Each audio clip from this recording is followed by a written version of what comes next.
So chances are, if you're watching this video, you're a sports parent. And if you don't know me, I played varsity baseball. I played small Division I baseball at a school in Maryland. And then I went on to play 6 years of pro baseball.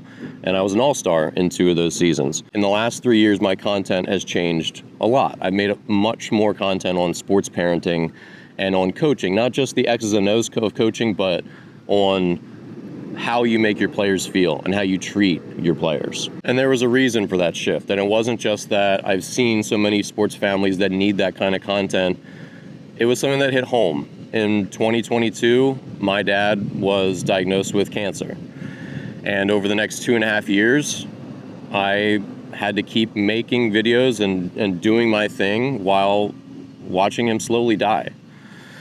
And he died last summer, August 2nd of 2024. And this day, July 15th, is his birthday. This is our first birthday without my dad. And this is what I do for a living. So for these past 3 years, every day I get out of bed, I've done something baseball related. And when I think of baseball, I think of my dad. And so there's 2 reasons I wanted to tell this story today. Number one, because as a sports parent, you should know what the end looks like. And you should know what your kid is going to take away from this whole journey. And number 2, my dad was Coach Bill. In my hometown, he was a coach of runners. He was a champion distance runner in his day. He ran a 4:02 mile back when that was just insanely fast, and very few people in the world could do that. And he took that gift and he coached so many runners, kids all the way up to elderly people who just wanted to get healthier for the first time. And so at his funeral, 300 people came out. We held his funeral in the club box of minor league baseball stadium, which was obviously special to me. I don't know why my brain retained this memory, but I was on the highway driving home from a game in which I had pitched spectacularly bad. I don't remember the details, but I was extremely salty about how I pitched. Okay. And when I was upset, I would just not want to talk to anyone. I want to fume and let the smoke come out of my hair when I had hair. And my dad and my mom were good about this. They knew to leave me alone lest I combust. So I was in the passenger seat.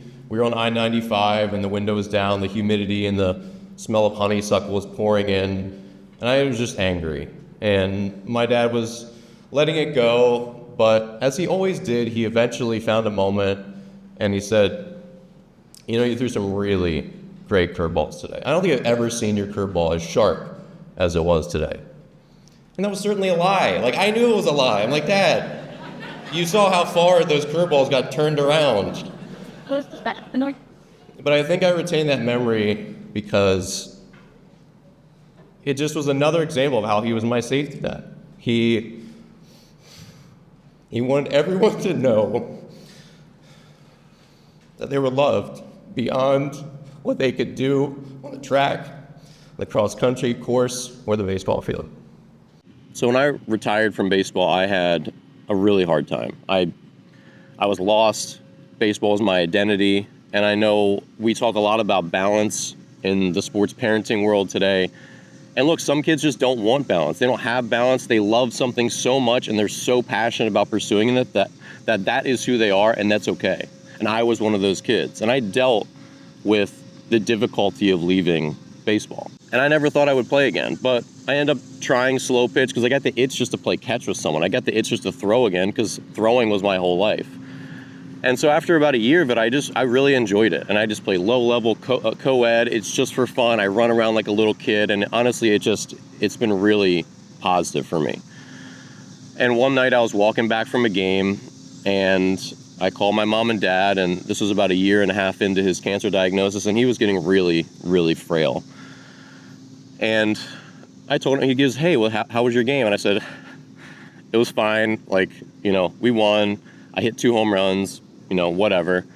And he goes, you had 2 home runs?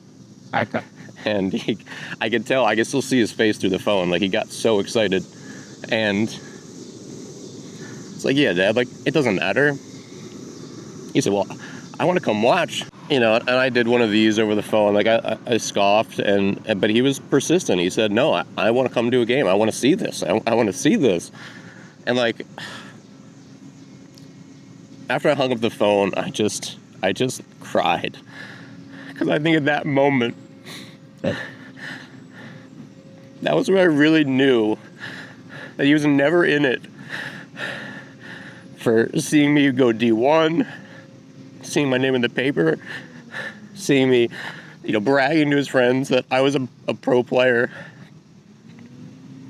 That was the moment I really knew that I was just my dad's favorite athlete, his favorite player, and he just wanted to see me do my thing. Especially as the other athlete in the family, so many of us grow up with pressure to fill their father's shoes, their mother's shoes. And looking at this huge turnout today, who could grow up to fill my dad's shoes? But he never made me feel that way. And I think really what my dad's gift was, as both a parent, a husband, and a coach, is that he made so many people believe that they belonged on a big stage, that they could accomplish great things.